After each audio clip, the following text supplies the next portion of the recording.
Ahoj. Hezký pyžamo. To si v Londýně užíváš, hm?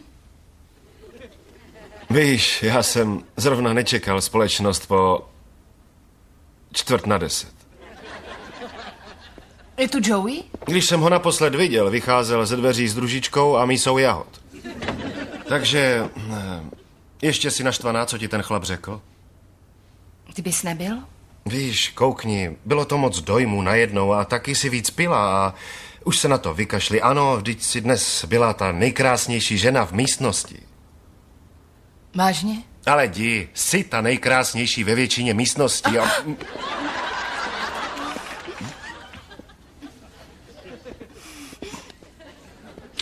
Moment, počkej, co se to děje? My po sobě vyjeli. Vyjíždíme po sobě. Teď už ne. To se nemá.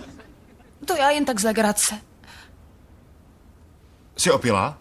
Dost na to, abych věděla, že to chci. Ne tolik, aby si vyčítal, že jsi mě zneužil. To je akorát.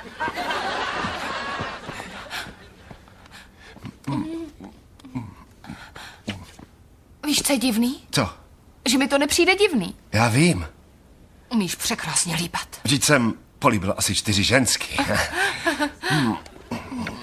Hupsnem do postele? Tak jo.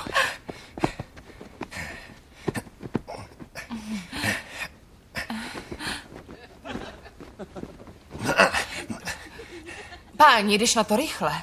To je dobrá zpráva, že tě rychlost přitahuje. Uvidíme se nahý. Ovšem. Uděláme to najednou? Takže na 3?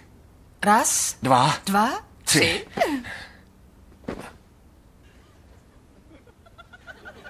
Myslím, že se dá s klidem říct, že naše přátelství vzalo za svý. Stejně jsme se moc nekamarádili. Joey. Čau. Ahoj, Joey. Zrovna koukám na televizi. Jo tak, promiň.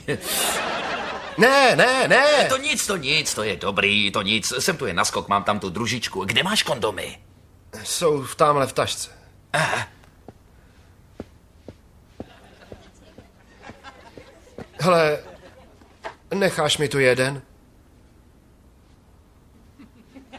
Jen pro tebe? Jo. Tak jo. Je tvůj, brácho. Užij si to.